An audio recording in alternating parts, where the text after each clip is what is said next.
Друзья, у нас в Изборском клубе очень горячие дискуссии порой возникают. Нет единодушия по многим вопросам. И это хорошо, потому что Изборский клуб, как и сама Россия, это такая цветущая сложность, по словам Константина Леонтьева. Поэтому сейчас слово будет предоставлено человеку, который будет, я думаю, спорить с какими-то тезисами уважаемого нашего Сергея Феликсовича, нашему пламенному постоянному члену Изборского клуба, политологу, журналисту, директору Центра геополитических экспертиз, члену Общественной палаты России Коровину Валерию Михайловичу. Благодарю вас. Я, как ни странно, во многом согласен с тем, что говорил Сергей Феликсович. Единственное, что я бы хотел встать на защиту дикарей и предостеречь от такого высокомерного отношения к ним, потому что действительно это люди, которые имеют свою систему ценностей, отличную от наших ценностей. И если она нам непонятна, это не значит, что это люди какого-то второго или третьего сорта. Вот, русский этнолог Широкогоров изучал малые народы, этносы, и обнаружил в них очень сложные системы внутренних как раз культурных ограничений, сдерживающих их. И единственное отличие, что эти системы ограничений иные. Так же, как и наши культурные ценности русского народа, кому-то кажутся дикими или варварскими. Вот, например, такой философ западный Джон Хобсон описывает систему взглядов, с помощью которой европейцы оценивают весь остальной мир. Вот, с точки зрения европоцентризма, цивилизацией является только сама Европа, Запад, как таковой, как цивилизационная основа. Те, кто стремится стать Западом, но не догоняет Запад, по Хобсону, это варвары. А к ним относимся и мы, русские, потому что мы стремимся, гонимся, вопреки всякой логике и здравому смыслу, за Западом, но не догоняем его всегда, потому что Запад всегда впереди, как цивилизация по Хоббсу. А вот те, кто не стремится стать Западом, это дикари. То есть они вообще вычеркиваются из категорий, которые воспринимаются Западом как положительные. Их часто западные высокомерные цивилизаторы вообще не воспринимают как людей, а относятся к ним как к части живой природы.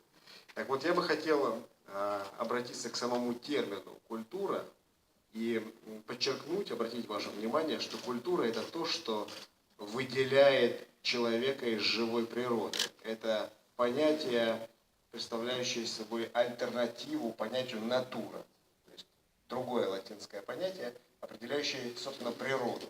Так вот, все, что выделяет человека из природы, то есть является следствием его деятельности, жизнедеятельности, проявляется в различных явлениях, таких как эпос, песня, сказка, даже государство, и вот сотворение этого государства. Все это относится к сфере культуры, то есть надприродное явление.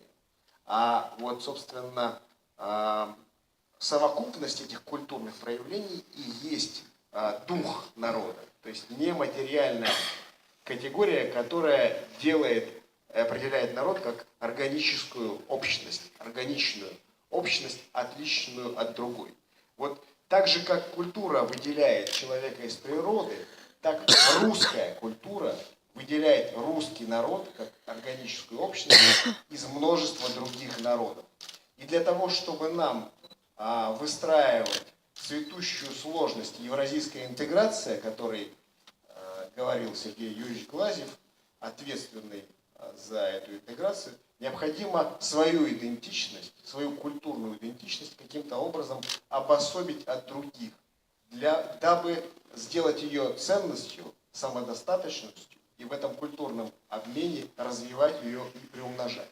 Но, к сожалению, за последние 25 лет, четверть века, мы погрузились в состояние как раз растворения собственной идентичности в некой глобальной масс-культуре, западной культуре, которая нам агрессивно навязывается. То есть мы все больше утрачиваем свою идентичность, свою особенную культурную матрицу, отказываясь от нее в пользу западной культурной матрицы, высокомерно определяемой как цивилизованную культурную матрицу и подавляющую все живое вокруг себя, навязывающую себя всем остальным. Вот против этой глобальной, глобализаторской, западной культурной матрицы наше государство и должно выставлять ограничения или запреты, о которых только что сказал Сергей Феликсович. Таким образом, русская культура, она является особым явлением, определяющим русский дух, то есть надматериальные категории, и основывающее такое, и как бы постулирующее такое понятие, как патриотизм, происходящий от патрио, то есть собственного наследия предков, отцов, патеров. То есть то, что является основой духовности и культуры одновременно. Наследие предков. То, что в виде культурной матрицы и создали наши первые отцы, основатели русского народа, который, собственно, в свою очередь, воссоздал это континентальное государство со своей особой культурой и своей особой надматериальной духовностью.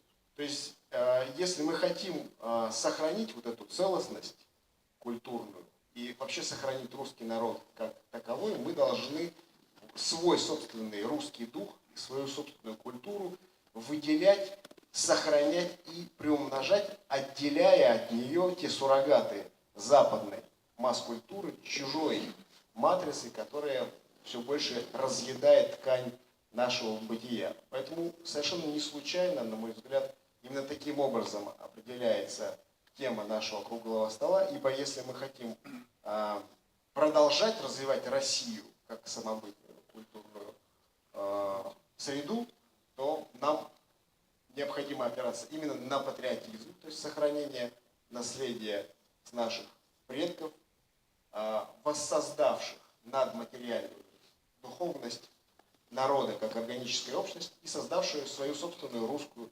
уникальную культуру. Если в воспитательных, образовательных программах этот фактор будет учтен, а учитывать его сегодня очень сложно, потому что агрессия глобализаторской, цивилизаторской западной культуры очень велика, и она все подавляет, растворяет в себе. Так вот, если мы научимся вычленять из общего объема потоков этих культурных миазмов Запада то, что действительно соответствует нам, нашему культурному коду, обособлять это и пытаться донести последующему поколению через музыку, через песни, через наши традиции, через наши обычаи, то мы сохранимся как государство, как особая цивилизация и сможем пронести это следующим поколениям через века. Благодарю. Спасибо, Валерий Михайлович. Спасибо.